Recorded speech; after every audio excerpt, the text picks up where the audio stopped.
Marketing Square. Bienvenue sur Marketing Square, le rendez-vous du gros marketing. Le gros, c'est un marketing qui sort des clous, qui se réinvente, qui se renouvelle.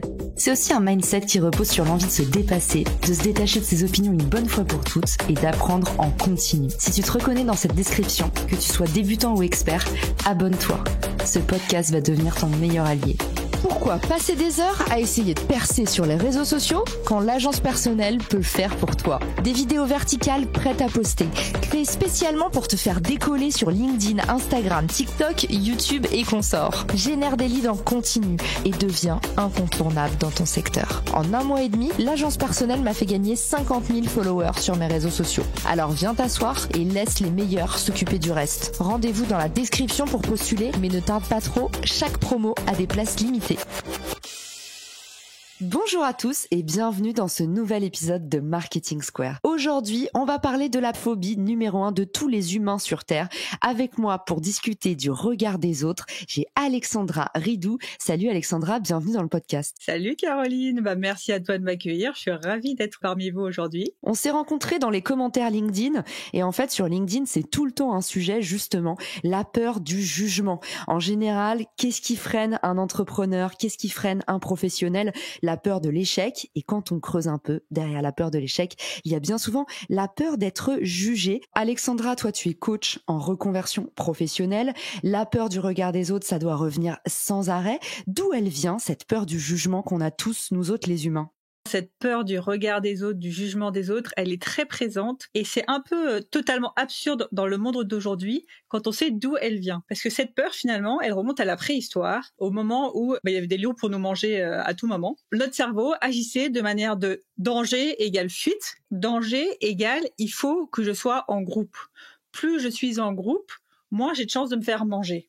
Donc finalement, c'est créer un besoin d'appartenance qui date de la préhistoire et qui est toujours resté aujourd'hui, alors qu'aujourd'hui, le pourcentage de chances qu'on se fasse bouffer par un lion est assez faible et le pourcentage de chances qu'en n'appartenant pas à un groupe, on meurt est quand même très très faible. Donc finalement, cette peur du regard des autres et du jugement des autres, aujourd'hui, n'a quasiment aucun sens et même, je dirais, elle nous dessert parce que finalement, ça sert à rien de plaire à tout le monde. Aujourd'hui, on peut tous se connecter avec des multiples groupes. Plaire à tout le monde, finalement, c'est se perdre soi-même. Donc, on a vraiment intérêt à combattre cette peur pour attirer les personnes qui nous ressemblent et pas essayer de plaire à tout le monde. Hyper intéressant. Tu nous dis, la peur du regard des autres, c'est un espèce de réflexe un peu primitif. C'est une insécurité qui nous crée d'autres insécurités. Donc, il y a un effet boule de neige. Et ça, on le remarque dans notre entourage. On a toujours la personne qui a justement tout le temps peur de prendre la parole en public ou qu'on la regarde, qu'on la remarque. Et du coup, cette personne va se comporter hyper bizarrement et ça va faire que ça va attirer le regard des autres et on tombe un peu comme ça dans une spirale infernale. Maintenant qu'on a identifié l'origine du problème, là où le bas blesse, toi Alexandra, tu nous as concocté une petite recette magique pour qu'on puisse s'en sortir dorénavant et qu'à la fin de l'épisode, on soit tous prêts à se libérer enfin du regard des autres. Exactement, j'ai défini 3 clés pour se libérer du regard des autres. La première, elle est assez naturelle, c'est travailler votre confiance en vous et votre estime de vous. Alors je ne sais pas si vous connaissez la différence entre estime de vous et confiance en vous. L'estime de soi, ça va être le sentiment que vous avez de la valeur de manière générale, alors que la confiance en soi, c'est de l'estime de soi, mais dans l'action. Est-ce que j'ai confiance à passer à l'action? Donc vous pouvez avoir confiance en vous dans certains domaines et pas confiance en vous dans d'autres. Donc c'est important de travailler ces 2 parties, estime de soi et confiance en soi. Il y a un point qui est fondamental. Cherchez à gagner en confiance ou en estime de vous à travers les autres. Ça ne sert à rien, vous allez courir toute votre vie à travers de la reconnaissance. Il faut que ça vienne de vous-même. La première personne qui doit vous donner de la reconnaissance, finalement, c'est vous-même. Et pour ça, Caroline, j'ai 3 petits exercices qui pourront aider les auditeurs. Le premier, l'exercice des 3 fiertés quotidiennes. C'est-à-dire que chaque soir, vous allez vous noter 3 fiertés de votre journée. Alors je sais, il y a des journées, on a tous des journées de merde où clairement on voit aucune fierté dans la journée, mais je vous promets que même la moindre petite fierté peut être notée. Vous avez été content parce que vous avez tenu la porte à quelqu'un, notez-le comme une fierté, c'est pas grave, il y a des journées, on a des fiertés qui sont pas forcément très hautes, mais notez-les. Et l'objectif, c'est que vous allez voir au bout de 2 semaines, à noter 3 fiertés par jour, vous allez finir par augmenter votre confiance en vous. Je suis hyper d'accord. Moi, je fais l'exercice du journal de gratitude. C'est ma belle-mère qui m'a filé un petit journal, un petit carnet. L'idée, c'est de noter un petit peu des gratitudes quotidiennes. Et le fait aussi de faire ça avant d'aller me coucher le soir, ça permet de s'endormir sur une note positive parce que on le sait tous, on a toujours envie de s'endormir sur cet email auquel on ne sait pas quoi répondre, sur comment est-ce que demain je vais préparer le plan de telle réunion qui me trotte dans la tête. Donc en fait, le fait de vous arrêter comme ça à la fin de votre journée sur les 3 fiertés quotidiennes, même des micro-actions. Les micro-actions, souvenez-vous, ont un effet exponentiel sur le long terme. Il n'y a pas de petite fierté, j'ai envie de dire. Exactement, Caroline, je n'aurais pas dit mieux. Et ensuite, du coup, si j'enchaîne avec le deuxième exercice, c'est l'exercice du 360 degrés. Alors, c'est quoi cet exercice? Je vous l'ai dit, l'objectif, c'est de puiser sa confiance en soi et son estime de soi en soi. On va pas se leurrer, de temps en temps, un peu de reconnaissance de l'extérieur, ça fait pas de mal pour augmenter sa confiance en soi et son estime de soi. Donc l'exercice du 360 degrés, c'est d'aller demander à vos amis, à votre famille, quels sont vos talents et qu'est-ce qui vous rend unique. Et vous verrez qu'avec ces 2 questions, votre entourage va être obligé déjà de vous donner seulement des choses positives et vous allez repartir avec une confiance gonflée en vous parce que vous serez clair sur qu'est-ce qui fait votre unicité, qu'est-ce qui fait votre talent. Et là, on travaille l'estime de soi, le « oui, j'ai de la valeur ». J'adore. Et ça, c'est aussi un exercice qu'on pratique en personal branding pour définir sa marque personnelle. Je vous mettrai le lien de l'épisode sur le sujet. Pour finir, le 3e exercice pour augmenter votre estime de vous ou votre confiance en vous, c'est quand vous avez l'action à faire et vous avez peur du regard des autres. Par exemple, poster sur les réseaux sociaux, j'ai peur qu'on me juge. C'est de faire un exercice de visualisation positive. Vous allez fermer les yeux, prendre une grande inspiration, souffler et visualiser que votre action est effectuée et qu'elle est réussie et du coup, essayez de ressentir toutes les émotions qu'il y aura en vous. Si je reprends l'exemple de poster sur les réseaux sociaux, vous fermez les yeux, vous imaginez que votre post, il est sorti, il a fait plein de likes, plein de commentaires, plein de vues, et vous vous sentez super bien, vous êtes soulagé, vous vous sentez libre, reconnu. En imaginant cette scène, en fait, vous envoyez des messages à votre cerveau de « oui, c'est possible, oui, la réussite est vraiment au bout de cette action ».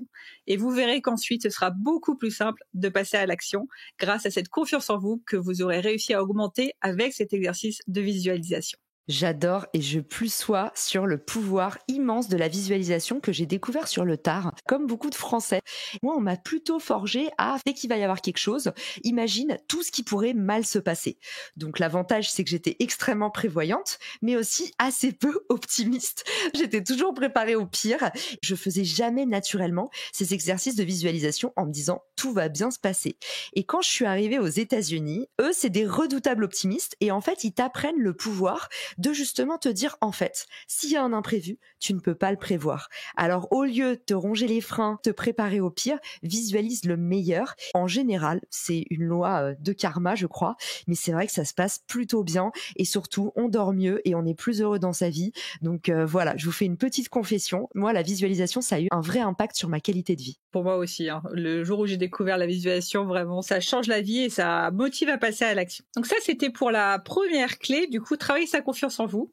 Mais on va pas se leurrer, vous aurez jamais 100% confiance en vous, vous aurez jamais une estime de vous à 100%. Donc n'attendez pas d'être au maximum de votre confiance en vous pour passer à l'action, ça ne sert à rien.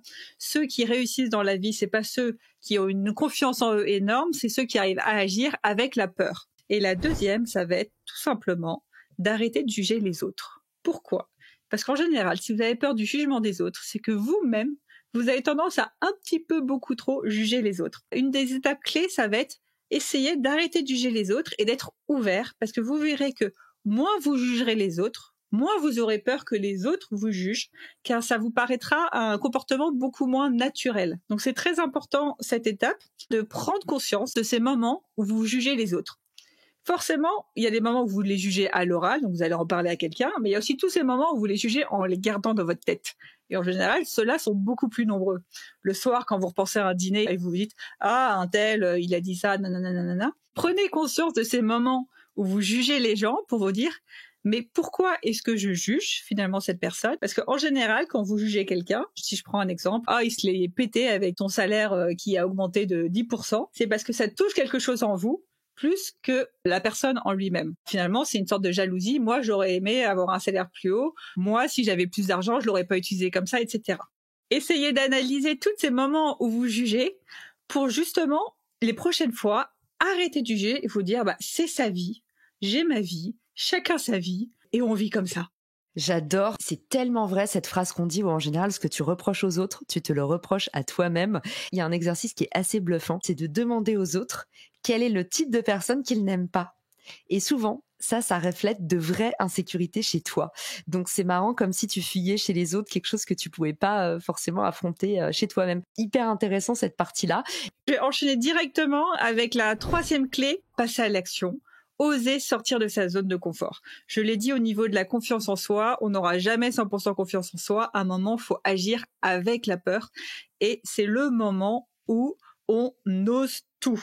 J'ai 2 exercices. Le premier, qui est très connu, c'est ce qu'on appelle la méthode des petits pas. Commencez par un tout petit pas pour vous mettre en confiance, puis petit à petit, continuez avec d'autres petits pas. Si, par exemple, vous avez peur sur les réseaux sociaux de faire des posts, commencez tout simplement peut-être par un like, c'est déjà peut-être un effort, puis un commentaire, puis après créer un post mais pas trop personnel, juste pour tester un peu comment sont les réactions, puis un post plus personnel, et avancez comme ça, petit pas par petit pas, et vous verrez que chaque petit pas vous fera seulement un tout petit peu peur, vous réussirez à sortir de votre zone de confort, et à chaque fois vous avancerez comme ça, et donc à la fin, finalement, vous faites des énormes pas que vous n'aurez peut-être pas pensé, du type, finalement, je poste tous les jours sur LinkedIn sans interruption, et ça ne me fait plus du tout peur. C'est la théorie des effets cumulés, j'adore, j'y crois à 100%.